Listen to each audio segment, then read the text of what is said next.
বিন্দু থেকে সিন্ধু, এই কথাটা আমাদের সবারই শোনা। আমরা আমাদের মা, দিদিমা, ঠাকুমাদের দেখেছি তারা যখন রোজকার খাবার চাল নিতেন তার থেকে 2 মুঠো করে চাল বা 3 মুঠো চাল তুলে রাখতেন। কেন বলুন তো? মাসের শেষে একটা দিন, 2টো দিন বা 3টে দিন এক্সট্রা তাদের চলে যেত সেই চাল দিয়ে। এটাকে বলা হয় সঞ্চয়। তাই আমরাও আমাদের মা কাকিমাদের মতোই ছোট্ট ছোট্ট সঞ্চয় কি শুরু করতে পারি না? ছোট টাকা দিয়ে।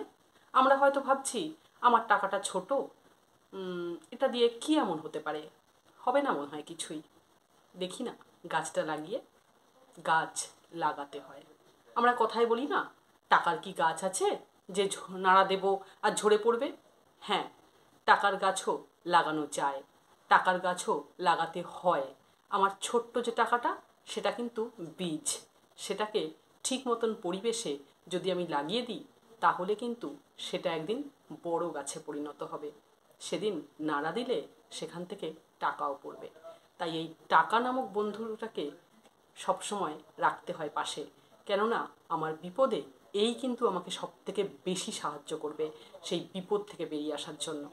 তাই টাকার গাছটা লাগিয়ে ফেলুন ছোট করে, যার যেমন সামর্থ্য।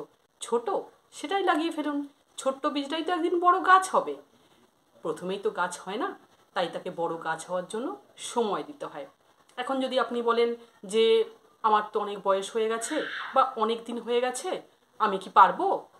হ্যাঁ, আপনার ভালো সময়টা কাল চলে গেছে।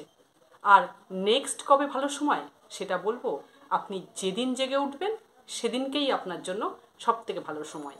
গাছটা লাগিয়ে ফেলুন, ছোট্ট ছোট্ট গাছগুলো, বীজগুলো লাগান, দেখুন সে একদিন বড় হবেই।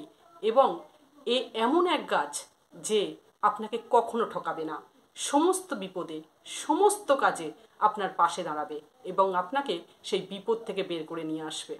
তাই একে বন্ধু মনে করুন।